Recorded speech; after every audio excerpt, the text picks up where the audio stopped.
ও Medina রে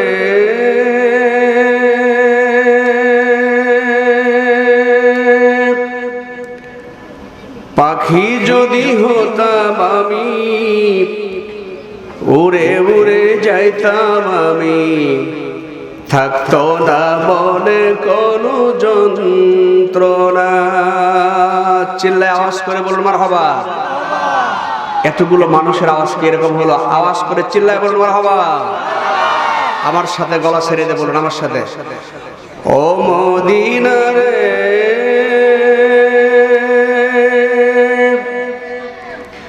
পাখি যদি হতাম আমি, উড়ে উড়ে যাইতাম আমি, থাকতো না মনে কোনো যন্ত্রণা। দেহে নাই পাখায় আমার, সাথে নাই টাকা আমার, বলুন দেহে নাই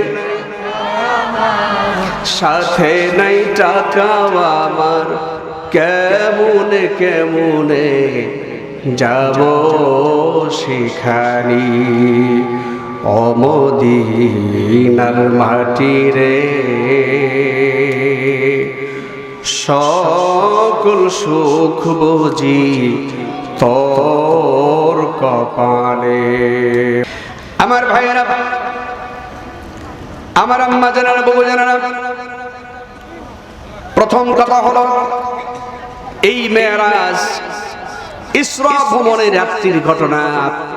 আল্লাহ রাব্বুল আলামিন তার হাবিবকে তিনি চেয়েছেন, এই জন্য আল্লাহ তার রাসূলকে ঊর্ধ্বগমনে ভ্রমণ করিয়েছেন। জোরে বলুন আল্লাহু আকবার। প্রথম কথা হলো আল্লাহ চেয়েছেন। কে চেয়েছেন? জোরে বলেন কে চেয়েছেন? আল্লাহ রাব্বুল আলামিন চেয়েছেন, তাই ভ্রমণ হয়েছে।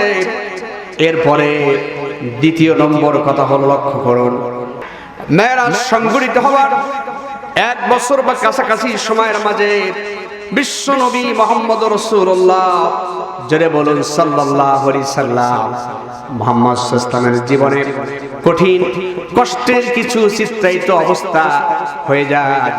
সেই কথাটা হলো, লক্ষ্য করুন ভাই আমার, আমাকে বারবার টেলিফোনে বলা হয়েছে এখানে ঘটনা বহুল কথা বলবেন, ঘটনা ছাড়া এরা কিছুই বোঝে না। কিন্তু আমি তো বিষয় ভিত্তিক কথা বলি, লা ফাকর, কোরআন সুন্নাহ থেকে বিষয় ভিত্তিক কথা বলি। ভাইরা আমার, ঘটনাই বলা হবে এমন ঘটনাগুলো হয়তো যা মাঝখানের কথাগুলো এমন হবে যা কখনো হয়তো শুনে থাকবেন না এভাবে রেফারেন্স দিয়ে। আমার বন্ধুগণ, আমরা সেই কথাগুলোর গভীরে ঢুকতে যাচ্ছি। কথা লক্ষ্য করুন। দ্বিতীয় নম্বর হলো আল্লাহর নবী মুহাম্মদ রাসূলুল্লাহ সাল্লাল্লাহু আলাইহি সাল্লাম এই পৃথিবীতে যখন দ্বীনের দাওয়াতের কাজ করেন, কালেমার কাজ করেন, তাওহীদের প্রচার করেন। আমার ভাইরা, আমার বন্ধুগণ, লক্ষ্য করুন, এই তাওহীদের প্রচার করতে গিয়ে চারদিক থেকে আমার আপনার নবীজি বাধার সম্মুখীন হন। আর এই বাধার সম্মুখীন অবস্থায় সবচাইতে বেশি সেফটি দিয়ে আমার আপনার নবী মুহাম্মদ রাসূলুল্লাহ, জোরে বলুন সাল্লাল্লাহু আলাইহি ওয়াসাল্লাম, তাকে বুকে করে, কোলে পিঠে করে যেই মানুষটি অনেক সময় লালন পালন করেছিলেন, সেই মানুষটি হলো তার চাচা আবু তালিব। আমার ভাইয়েরা, আল্লাহর নবী মুহাম্মদ সাল্লাল্লাহু আলাইহি সাল্লামের মেরাজ সংঘটিত হওয়ার বছর খানেকের মাঝামাঝি অথবা বছর খানেক সময়ের মাঝে হুজুরের চাচা আবু তালিব দুনিয়া থেকে বিদায় নিয়ে চলে গেলেন। বন্ধুগণ আমার, চাচা আবু তালিব ঈমান কবুল করে নাই ঠিক, কিন্তু নবীজিকে সেফটি দিয়েছেন। আল্লাহ নবীকে অনেক নিরাপদ রাখার জন্য মানবিক জগতে যতটুকু সম্ভব তিনি চেষ্টা করেছেন। আমার বন্ধুগণ, এটা ছিল নবী করিম সাল্লাল্লাহু আলাইহি ওয়াসাল্লামের একটা ব্যথার অন্যতম কারণ। আমার ভাইয়েরা, আমার আম্মা জানেন, লক্ষ্য করুন, দ্বিতীয় নম্বর অন্যতম কারণ হলো ওই বছরই আল্লাহ রাব্বুল আলামিনের হাবিব মুহাম্মদ সাল্লাল্লাহু আলাইহি সাল্লামের কলিজার টুকরা স্ত্রী, আমার ভাইরা, আমাদের মা জগৎ জননী উম্মাহাতুল মুমিনিন হযরতে খাদিজাতুল কুবরা রাদিয়াল্লাহু তাআলা আনহা ওই বছরই দুনিয়া থেকে বিদায় নিয়ে চলে যায়। আমার ভাইরা, কথার গভীরে ঢোকার আগে কথাগুলো মগজের মধ্যে একটু নিয়ে নেন, তাহলে বোঝা সহজ হবে। এই খাদিজা তো সেই খাদিজা, বুখারীর বর্ণনায় এসেছে হাজী সাহেবেরা যারা হজ করতে যায়, আমার বন্ধুগণ মক্কাতুল মুকাররমা থেকে জিয়ারত করতে করতে এসে গড়ে হেরা মানে জাবালুন নূর, যেখানে কোরআনে কারীম নাজিলের যেই পাহাড় হুজুর যেখানে ধ্যানমগ্ন থাকতেন, আমার বন্ধুগণ আমার ভাইয়ের রাসূল করিম সাল্লাল্লাহু আলাইহি সাল্লাম, আমার বন্ধুগণ তিনি একদিন ধ্যানমগ্ন, জিবরাইল আমিন এসেছেন নবী মুহাম্মদ সাল্লাল্লাহু আলাইহি ওয়াসাল্লামের সাথে দেখা করার জন্য। আল্লাহ রাসূলকে জিবরাইল আমিন ডেকে বলেন, ইয়া রাসূলুল্লাহ, ইয়া হাবিবাল্লাহ, আমি আর দেরি করতে পারছি না, ওই তো দেখতে পাচ্ছি হযরতে খাদিজা চলে আসছে। হে আল্লাহর নবী মুহাম্মদ সাল্লাল্লাহু আলাইহি ওয়াসাল্লাম, আপনাকে অনুরোধ করে বলছি, হে নবী, হে বিশ্বনবী মুহাম্মদ সাল্লাল্লাহু আলাইহি ওয়াসাল্লাম, হে আমার রাসূল মুহাম্মদ সাল্লাল্লাহু আলাইহি ওয়াসাল্লাম, শুনুন, আমি তো চলে যাচ্ছি, আম্মাজি খাদিজা আসতেছে, আম্মাজি খাদিজা আসলে খাদিজাকে জানাই দিবেন আল্লাহ রাব্বুল আলামিন খাদিজাকে সালাম জানাইছেন। জোরে বলুন আল্লাহু আকবার। সে আম্মাজি খাদিজাকে রাসূল সাল্লাল্লাহু আলাইহি ওয়াসাল্লাম হারালেন, বা নবীজির সহধর্মিণী আমাদের মা তাকে হারালেন, চাচা আবু তালিবকে হারালেন। শুধু হারালেন তাই নয়, আমার ভাইয়েরা, এই মেরাজ সংগঠিত হওয়ার ঠিক কাছাকাছি সময়ের কাছে এসে আমার আপনার নবীজি তাওহীদের দাওয়াত, এই কালেমার দাওয়াত, তাওহীদের দাওয়াত চারদিকে মানুষের কাছে প্রচার করার জন্য হুজুর সাল্লাল্লাহু আলাইহি সাল্লাম আমার ভাইয়েরা একটি বিশেষ জায়গায় গমন করেন। সেখানেও নবীজি সফল আন্দোলন করতে যান, সফল দাওয়াত পৌঁছাতে যান ঠিক, কিন্তু জালিমেরা আল্লাহ রাসূল সাল্লাল্লাহু আলাইহি সাল্লামের সাথে দুর্ব্যবহার করে। আমার ভাইয়েরা, তাহলে হলোটা কি? নবীজির চাচা হারালেন, নবীজি সাল্লাল্লাহু তার স্ত্রীকে হারালেন, নবী সাল্লাল্লাহু সেই আমার ভাইয়েরা দাওয়াতি অভিযানে গিয়ে কষ্ট পেয়ে তিনি ফিরে আসার মানে প্রেক্ষাপট দাঁড়ায় গেল। এই বিশেষ কিছু কারণ, এই কারণগুলো আল্লাহ রাব্বুল আলামিন হাবিবের মন থেকে, হৃদয় থেকে আল্লাহ পাক মুছে ফেলার জন্য রব্বুল আলামিন শিক্ষামূলক একটি সফরের ব্যবস্থা করেন। আর সেই সফরে আল্লাহ পাক আল্লাহ তার রাসূলকে এবং উম্মতের জন্য হাদিয়া হিসেবে আল্লাহ রাব্বুল আলামিন শিক্ষামূলক অনেক ঘটনা ঘটায় দেন। জোরে বলুন আল্লাহু আকবার, আর জোরে বলুন সুবহানাল্লাহ। আমার ভাইয়েরা, এবারে শুরু হচ্ছে আমাদের কথা। লক্ষ্য করুন যে হাদিসটি আমি এখন তেলাওয়াত করব আপনাদেরকে। এই হাদিসটি হলো সহিহ বুখারীর 3221 নম্বর হাদিস। ভালো করে শুনবেন। মেরাজ সংগঠিত হওয়ার ঠিক আগের একটু ঘটনা। বন্ধুগণ আমার ভাইয়েরা, আরবি রেফারেন্স, আরবি রাওয়াতে সুন্দর করে হাদিসটা আমরা শুনি, একটু দেখুন। কথার ভিতরে ঢুকলে আমরা আরো মজা পাবো ইনশাআল্লাহ। আন্না আয়েশা সিদ্দিকা রাদিয়াল্লাহু তাআলা জাওজান নবী সাল্লাল্লাহু আলাইহি সাল্লাম হাদাথাতহু আন্নাহা ক্বালাত লিন নবী সাল্লাল্লাহু আলাইহি সাল্লাম হাল আতা আলাইকা ইয়াউমুন কানা শাদ্দা মিন ইয়াউমি উহুদ। হযরত আয়েশা সিদ্দিকা রাদিয়াল্লাহু তাআলা যারা এখানে হজে গেছেন, যারা উমরা করতে গেছেন, উমরা করতে গিয়ে কেউ উমরা করে যদি মতভেদ আছে, হাজী সাহেবেরা যদি কেউ আবার উমরা আবার নতুন করে করতে চায়, মক্কার এরিয়ার বাইরে গিয়ে জাম্মাজি আয়েশা সিদ্দিকা রাদিয়াল্লাহু তাআলার কথা বলছি আমার ভাইরা, মক্কার এরিয়ার বাইরে গিয়ে প্রায় 6 থেকে 7 কিলোমিটার দূর এই আম্মাজি আয়েশা সিদ্দিকার নাম অর্থাৎ নামে আল মসজিদ উম্মাহাতুল মুমিনিন সাইয়্যিদাতুন নিসাই, আমার ভাইরা আয়েশা রাদিয়াল্লাহু তাআলা মসজিদ, এর মানে হচ্ছে ওই মসজিদ থেকে হাজী সাহেবেরা আবার ইহরাম করে নতুন করে ইহরামে নিয়ত করে আবার আরাক উমরার জন্য নিয়ত করতে হয়। জোরে বলুন আল্লাহু আকবার। সেই আম্মাজি আয়েশা সিদ্দিকা রাদিয়াল্লাহু তাআলা আল্লাহর নবী মুহাম্মদ সাল্লাল্লাহু আলাইহি সাল্লাম আয়েশা সিদ্দিকা রাদিয়াল্লাহু তাআলার ব্যাপারে অনেক বর্ণনা তিনি বলেছেন, আমি ওদিকে যাচ্ছি না। লক্ষ্য করুন, হযরত আম্মা আয়েশা রাদিয়াল্লাহু তাআলা আল্লাহর নবী মুহাম্মদ সাল্লাল্লাহু আলাইহি সাল্লামকে বিশেষ একটি অবস্থানে একদিন পেয়ে গেলেন। পেয়ে গিয়ে আল্লাহর নবীকে বললেন, ইয়া রাসূলুল্লাহি হাবিবাল্লাহ, আপনার জীবনে কি এমন কোন দিন কি এসেছিল, এমন কোন ঘটনা কি জীবনে ঘটেছে ইয়া রাসূলুল্লাহ, যেই ঘটনা উহুদের প্রান্তরে আপনার যে দান শহীদ হয়, আপনার যে মাথায় লোহার গলা বিদ্ধ হয়। হে আল্লাহর নবী, মুহাম্মদ রাসূলুল্লাহ জোরে বলুন সাল্লাল্লাহু আলাইহি ওয়াসাল্লাম। আপনার কি উহুদের প্রান্তরের চাইতে কখনো কোনো কঠিন পরিস্থিতি হয়েছিল নাকি আমার বন্ধুরা? এবার নবীজি রেখে বলেন, আল্লাহর নবী মুহাম্মদ সাল্লাল্লাহু আলাইহি ওয়াসাল্লাম বলে দেখে বলেন, লাকাদ লাকিতু মিন কওমিকি মা লাকিতু ওয়া কানা আশাদ্দা মা লাকিতু মিনহুম ইয়াওমাল আকাবা। আয়েশা রে, হযরত আয়েশা সিদ্দিকা রাদিয়াল্লাহু তাআলা কে বলেন, আমার কলিজার টুকরা আয়েশা রে, হুজুর সাল্লাল্লাহু আলাইহি ওয়াসাল্লাম বলেন মিন কওমিকি, যদি পুরুষ হতো কওমাকা। এজন্য কওমিকি বলা হচ্ছে কারণ আম্মা আয়েশা মুন্নাস ছিলেন, মহিলা ছিলেন বলে হুজুর বললেন, আয়েশা রে, তোমার কওমকে আমি অনেক কষ্ট করে দাওয়াত পৌঁছাতে গেলাম ইয়াউমুল আকাবার দিনে। ভালো করে শুনবেন আমার ভাইয়েরা, ইয়াউমুল আকাবা এবং তায়েফের কারবারটা খুব কাছাকাছি সময়ে আঙ্গাঙ্গি ভাবে জড়িত। আমার বন্ধুগণ, আমরা আজকে দিনের দাওয়াতের জন্য, তাওহীদ প্রচারের জন্য একটু কষ্ট হলেই শিরকিয়াতের মূলে কুঠারাঘাত হেনে শিরক মিশ্রিত সমাজ বিদরিত করে তাওহীদের সমাজ প্রতিষ্ঠার জন্য সামান্য একটু কষ্ট হলে আমরা যেতে চাই না আমার ভাইরা। এবার লক্ষ্য করুন, বিশ্ব নবী আমার আপনার নবী মুহাম্মদ সাল্লাল্লাহু আলাইহি সাল্লাম অনেক কষ্ট করে আমার বন্ধুগণ তিনি আল্লাহ রাসূল মুহাম্মদ সাল্লাল্লাহু আলাইহি সাল্লাম মক্কা থেকে প্রায় 100 কিলো দূরে।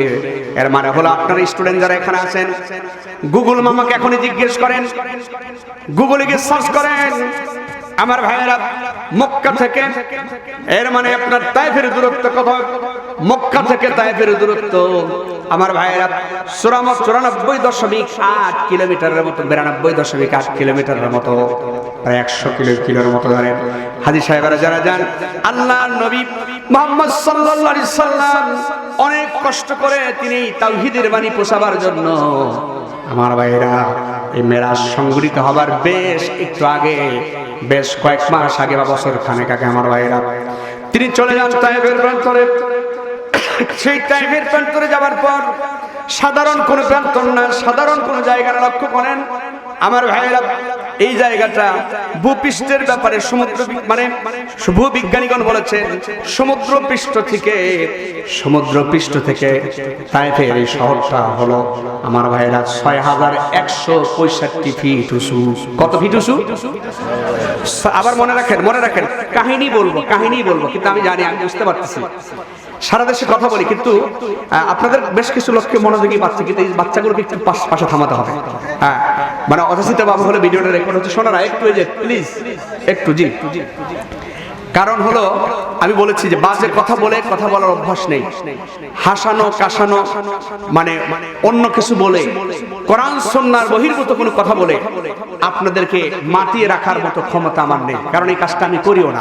বিধায় যেটুকুন সময় হয় একটু দরদ দিয়ে কোরআন সুন্নাহর কথাগুলো শুনবেন, গভীরে গেলে বুঝতে পারবেন কি তথ্যগুলো পাচ্ছেন ইনশাআল্লাহ। আমি আপনাদেরকে বিনয়ের সাথে অনুরোধ করবো একটু ধৈর্যের সাথে বসুন এবং বসে আছেন নীরব নিবৃতে। যুবকদেরকে বলছি একটু কান লাগাও প্লিজ, একটু কান লাগাও। টেলিফোনে তো অনেক সময় দিয়েছে জীবনে, অনেক সময় নষ্ট করেছে জীবনে, বিভিন্ন জায়গায় পড়ার টেবিলের বাইরে, মসজিদের বাইরে, নিজের তালিম তারবিয়াতের মানে ইসলামের তালিম তারবিয়াতের বাইরে একটু কানটা লাগাও, একটু বোঝার চেষ্টা করো। আমি আপনাদেরকে অনুরোধ করছি, মুরব্বিয়ান একরাম যারা আছেন এবং যুবক ভাইয়েরা সহ, মা বোনেরা সহ, আমি বোঝাতে চাচ্ছিলাম ভূপৃষ্ঠ থেকে এই তায়েফের যে মানে শহর, এই তায়েফের শহরটা এতই উঁচু, 6165 ফিট উঁচু। এখন এইখানে সাধারণ যারা মুরব্বিয়ান ইকরাম আছেন, আমার মতো স্বল্প শিক্ষিত ধরেন, তারা বুঝবেন যে আব্দুল হাকিম সাহেব, আমরা এই ফিট বুঝি না, তুমি মাইল বলো, উপর দিকে কয় মাইল লম্বা? কথা বলেন ঠিক কিনা, জোরে বলেন ঠিক না? এবারে আসুন আমি সহজ করার চেষ্টা করছি একটু। 5280 ফুটে হচ্ছে 1 মাইল। 5280 ফুটে হচ্ছে কয় মাইল? 1 মাইল। উহুদের কি বলে আপনার তায়েফের পাহাড় হচ্ছে, তায়েফের যে শহর, এই শহরটা হচ্ছে সমুদ্র পৃষ্ঠ থেকে ভূবিজ্ঞানীগণ বলেছেন কমপক্ষে 1.179 মাইল। এর মানে 1 মাইলের বেশি হচ্ছে উপর দিকে লম্বা। সুবহানাল্লাহ বলবেন না? উপর দিকে উঁচু।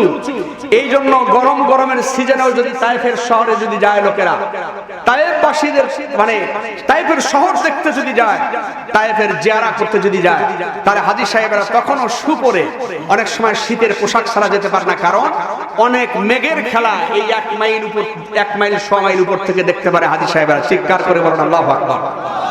আরেকটা আওয়াজ হবে না, জোরে বলেন আল্লাহু আকবার।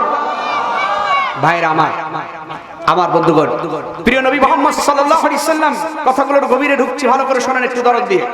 আমার আম্মা জানারা, বাবু জানারা, ভাইরা, আল্লাহ রাসূল সেই তায়েফের জমিনে ঢুকলেন।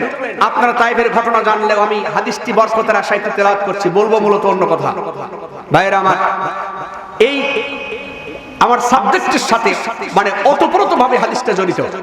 আপনারা কতটুকু বুঝবেন আমি জানি না। আল্লাহ পাক যেন আমাকে সহজ করে উপস্থাপনের তৌফিক দান করে, বলুন আমিন। আমার ভাইরা,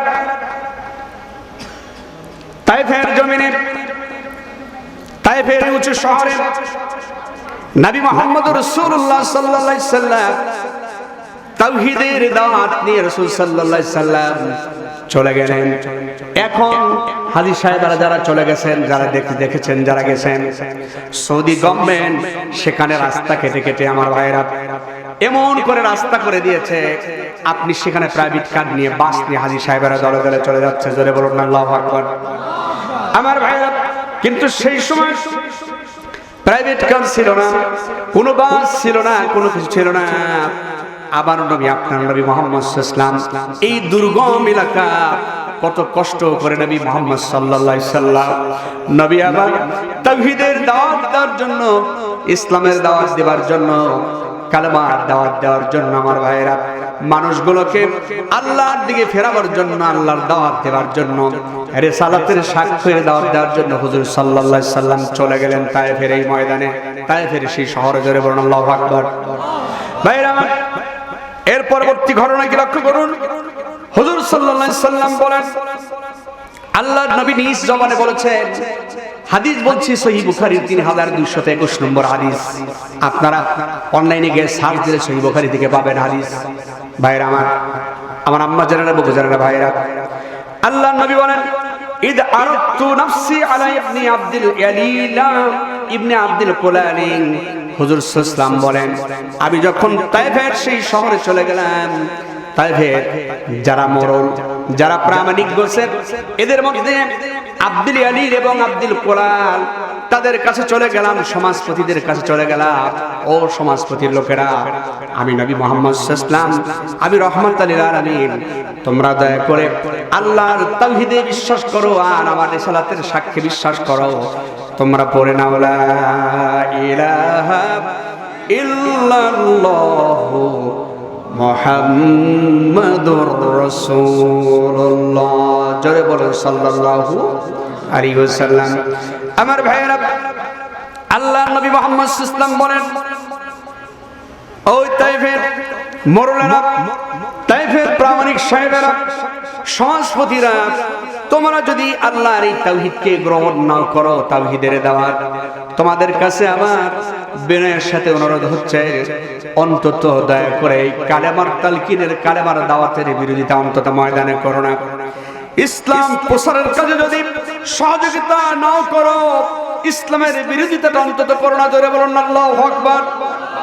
আমার বন্ধুগণ, আল্লাহর নবী মুহাম্মদ সাল্লাল্লাহু আলাইহি ওয়াসাল্লাম বিনয়ের সাথে এরকম অনুরোধ করার পরেও, যুবকেরা, যুবতী বোনেরা, যুবক ভাইরা, তোমাদের রক্ত ইসলামের জন্য সাক্ষী। ধীরে ধীরে যুগে যুগে যত ইসলাম প্রসারে ভূমিকা পালন করেছে, সবচাইতে যুবকদের অবদান ইসলামের মধ্যে বেশি। জোরে বলুন আল্লাহু আকবার। আমার ভাইরা, আমার আম্মা জানেরা, বাবু জানেরা, আল্লাহর নবী মুহাম্মদুর রাসূলুল্লাহ, জোরে বলুন সাল্লাল্লাহু আলাইহি ওয়াসাল্লাম, হুজুর সাল্লাল্লাহু আলাইহি ওয়াসাল্লাম নিজে বলেন, ফালাম ইজিবনি ইলা মা আরাদতু ফানতালাকতু আনা মাহমুম আলা ওয়াজহি। হুজুর সাল্লাল্লাহু আলাইহি ওয়াসাল্লাম বলেন, আমি তাদের কাছে সহযোগিতা চাইলাম, বিরোধিতা করতে না করলাম, কিন্তু তারা আমাকে কোনো সদুত্তর দেয় নাই, কোনো জবাব দেয় নাই, জবাব তো দেয় নাই। ওরা আমার সাথে এমন কথা বললো, এমন দুর্ব্যবহার করলো। হুজুর সাল্লাল্লাহু আলাইহি ওয়াসাল্লাম বলেন, আমি আমার বিবর্ণ চেহারা নিয়ে, কষ্টিত চেহারা নিয়ে আমি রাসূল সাল্লাল্লাহু আলাইহি ওয়াসাল্লাম ফালাম আস্তাফিক ইল্লা ওয়া আনা বিকরনি সারিব। আল্লাহর নবী বলেন, সহিহ বুখারীর বর্ণনায় হুজুর সাল্লাল্লাহু আলাইহি ওয়াসাল্লাম বলেন, তাদের এই বিকর্ণিক সালিব পর্যন্ত আমি চিন্তিত হয়ে পড়লাম। সেখানে বসতে গিয়ে ওরা আসার সময় ওরা আমাকে সাধারণভাবে আসতে দিল না। তাই ফেরই আমার ভাইয়েরা মরলেরা ওরা ডেকে বললো, তাই ফের কুরাইশ যুবকেরা, আমাদের ধর্মের চুনকারি মাখার জন্য একটা পাগল এসেছে, সে ভিন্ন ধর্মের, তোরা বসে থাকিস না, তোরা যা, গিয়ে পারলে তাকে খালি হাতে ফিরে যেতে দিবি না। আমার ভাইয়েরা, আমার বন্ধুগণ, আল্লাহ নবী মুহাম্মদ সাল্লাল্লাহু আলাইহি সাল্লাম কি ওরা দুদিক থেকে এমন ভাবে আঘাত করতে থাকলো। রাসূল সাল্লাল্লাহু আলাইহি ওয়াসাল্লাম একটি গলির ভিতর দিয়ে, রাস্তার ভিতর দিয়ে হুজুর সাল্লাল্লাহু আলাইহি ওয়াসাল্লাম হেঁটে আসতেছেন, চলে আসতেছেন। ডান দিকে নবীজি তাকায়, ডান দিকে পাথর, বাম দিকে তাকান, বাম দিকে পাথর, সামনে আগাতে যায় নবীজি সাল্লাল্লাহু আলাইহি ওয়াসাল্লাম, সামনে পাথর, পিছন থেকে পাথর মারা হচ্ছে, এমন কোন জায়গা নাই। রাসূল সাল্লাল্লাহু আলাইহি ওয়াসাল্লামকে প্রায় ঢিলের আঘাত সেদিন সহ্য করতে হয় রে। নবী আমার ডেকে বলে, তায়েফের যুবকেরা শোনো, তোমরা আমাকে এত বড় বড় পাথর দিয়ে মেরো না, তোমরা আমাকে কেন আঘাত করছো? আমি তো রাহমাতাল লিল আলামিন, আমি জগতের, আমি রহমত, জগতের অনুগ্রহ, জগতের আল্লাহর ভালোবাসা, আমি এসেছি এই পৃথিবীর সেরা শিক্ষক হিসেবে, আমাকে কেন মারো? আমি তো এসেছি তোমাদেরকে তাওহীদের পথে এনে আল্লাহর রাস্তে বাঁচাবার জন্য, জাহান্নামের আগুন থেকে মানুষের ঈমানকে হেফাজতের জন্য। কেন আমাকে পাথর মারছো? ও যুবকেরা, তোমরা আর পাথর মেরো না, কারণ আমি নবী মুহাম্মদ সাল্লাল্লাহু আলাইহি ওয়াসাল্লাম এমন এতিম মানুষ, এই পৃথিবীতে সর্বশ্রেষ্ঠ নবী রাসূল হলেও আমি সর্বশ্রেষ্ঠ এতিম। এই দুনিয়ায় আমার মা নাই, আমার বাবা বেঁচে নাই। আমার ভাইয়েরা, আল্লাহর নবী মুহাম্মদ রাসূলুল্লাহ জোরে বলেন সাল্লাল্লাহু আলাইহি সাল্লাম, এত করে অনুরোধ করার পরে এমন ভাবে তারা পাথর মারলো, হুজুর সাল্লাল্লাহু আলাইহি ওয়াসাল্লাম তিনি, আমার ভাইয়েরা, এত বেশি পাথর লাগলো, পাথরের আঘাতে জর্জরিত হয়ে আমার আপনার নবী রাহমাতুল লিল আলামিন জনাবে মুহাম্মদ রাসূলুল্লাহ সাল্লাল্লাহু আলাইহি সাল্লামের, আমার ভাইরা, গোটা বডির রক্ত ঝরতে ঝরতে গিয়ে তার খরমের সাথে লেগে গেল, জুতা মোবারকের সাথে লেগে গেল। লেগে যাওয়ার পরে নবীজি অসুস্থ হয়ে গেলেন। আমার ভাইয়েরা, অসুস্থ হবার পর আল্লাহর নবী মানে, আমার বন্ধুগণ, হাদিসের শেষ পরিভাষার দিকে গিয়ে নবী সাল্লাল্লাহু আলাইহি ওয়াসাল্লাম বলেন, সহিহ বুখারীর ওই বর্ণনায় ওই হাদিসে বলেন, ফারাফাতু, আল্লাহ রাসূল বলেন রাসি, ফারাফাতু, রফা মানে পেশ, আবার আরবিতে দুম্মাতু মানে পেশ। আমি জানি আপনারা ঘটনার পাগল, ঘটনার মতো করে সামনে কথা বলবো, বলছিও, একটু আমাকে হেল্প করেন আরবিগুলো বলে বলে। দুম্মাতু মানে পেশ, রফা মানেও পেশ। আপনার এবারে যারা কোরআন পড়া জানেন তাদেরকে বলছি, বলেন তো দেখি, পেশ কোথায় থাকে, নিচে নাকি সাইডে নাকি উপরে? আর ধরে বলেন, এই বাচ্চারা কথা বলো তোমরা। আমরা ছোট সময়ে আপনারা যারা ছিলেন, আমার ভাইয়েরা, ছোট সব বর্গ আপনাদেরকে, আপনাদের সেই সময়ে, এখন যদিও সর্বাধুনিক পদ্ধতি, নুরানি পদ্ধতিতে প্রশিক্ষণের ব্যবস্থা হয়েছে, আমার ভাইয়েরা, ছোট সময় যখন ছিলেন আপনাদেরকে পড়িয়েছে উস্তাদেরা, আমাদেরকে পড়িয়েছে, মাথা মোটা পেশ, ওটা থাকে কোথায়? ধরে কর না কেন, ওটা থাকে উপরে, মানে ওটা নিচে থাকে না। কথাটি কেন বললাম লক্ষ্য করুন আমার ভাইয়েরা। রফা মানে উপরে, মানে উত্তোলন করা। তু এটি হচ্ছে আনা জমিরে মুতাকাল্লিম। হুজুর সাল্লাল্লাহু আলাইহি ওয়াসাল্লাম বলেন, ফারাফাতু, আমি উত্তোলন করলাম। রাসুন মানে মাথা, আর রাসি মানে মাই হেড, মানে আমার মাথা। এই সাতুন মানে ঘড়ি, সাতি মানে আমার ঘড়ি। আপনার কাছে যদি কলম থাকে, কলামুন মানে কলম, কলামি মানে আমার কলম, নাযারা মানে চশমা, নাযারাতি মানে আমার চশমা। সুবহানাল্লাহ বলেন। আল্লাহ রাসূল বলেন, আমি আমার মস্তককে, আমি অসুস্থ অবস্থায় আমার যখন একটু হুঁশ ফিরে এলো, ফারাফাতু রাসি, আমি তখন আমার মস্তক উত্তোলন করলাম। এর মানে আমি আমার মাথা, আমার হেড উত্তোলন করলাম। নবীজি বলেন, ফাইদা আনা বিসাহাবাতিন কদ আদালতানি, আমি মাথা উঁচু করে দেখি আমার মাথার উপরে একখণ্ড মেঘমালা এসে ছায়া বিস্তার করেছে। এই কি সুবহানাল্লাহ আওয়াজ হলো নাকি? আর আওয়াজ করে বলুন সুবহানাল্লাহ, জোরে জোরে বলুন লিল্লাহি তাকবীর, লিল্লাহি তাকবীর। একটু অলসতা ছাড়ান, একটু দুহাত টান করেন তো, একটু কষ্ট দেয় জি, একটু মাঝখানে কষ্ট দেবে জি, একটু দুহাত টান করে জি, হ্যাঁ জোরে আওয়াজ দিতে হবে, জোরে আওয়াজ দিতে হবে। লিল্লাহি তাকবীর, হচ্ছে না, পিছনে যুবকেরা কিন্তু একটু অলসতা করতেছে, জোরে জোরে জোরে বলতে হবে লিল্লাহি তাকবীর। আল কোরআনের আলোক,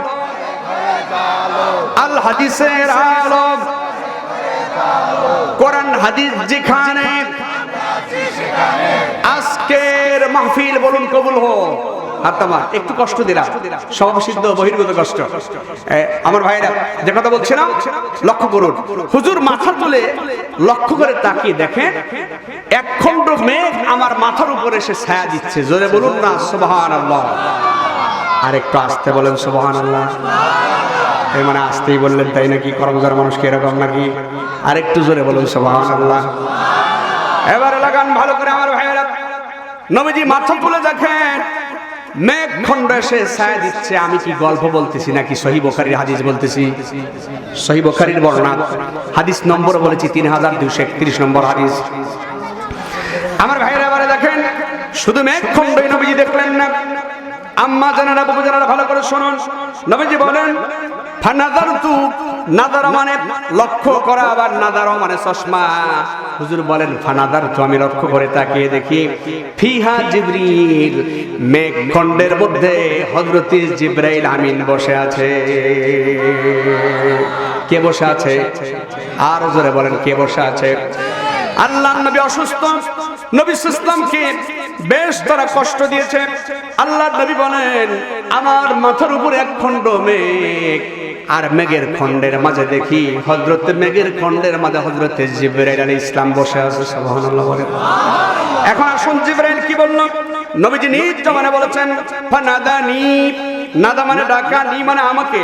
আল্লাহর নবী বলেন জিবরাইল আমিন আমাকে ডেকে বলল ফাকালা ইন্নাল্লাহা ক্বাদ সামিআ ক্বালা কওমিকা লাকা, হে নবী ওয়া মা রাদ্দু আলাইকা ওয়া ক্বাদ বা'আথা ইলাইকাল মালাকাল জিবাল। জোরে বলুন আল্লাহু আকবার। হে নবী, আল্লাহ রাব্বুল আলামিন আপনার সাথে তায়েফবাসীরা যা করেছে, আপনার সাথে তাওহীদের দাওয়াত দিতে যাওয়ার কারণে আপনি যে কষ্ট স্বীকার করেছেন খেয়ে না খেয়ে, হে নবী আপনার সাথে যা ওরা করেছে আল্লাহ পাক ছেড়ে দিয়ে তামাশা দেখছেন না। এর মানে কদ সামিআ আল্লাহ, নিশ্চয় আল্লাহ রাব্বুল আলামিন আরশে আজিম থেকে সব শুনতে পেরেছে। আর জোরে বলুন সুবহানাল্লাহ।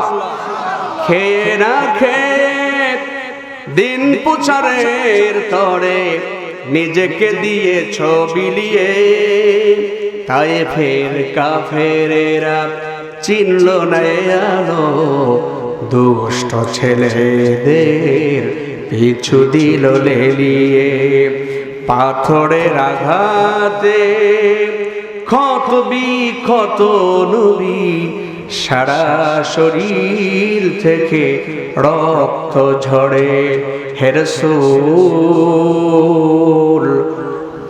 তোমাকে ভুলি যে বলো কেমন করে, বলুন হাজারো ব্যথা বেদনার পরে ফিরে আসনি তুমি আপন ঘরে।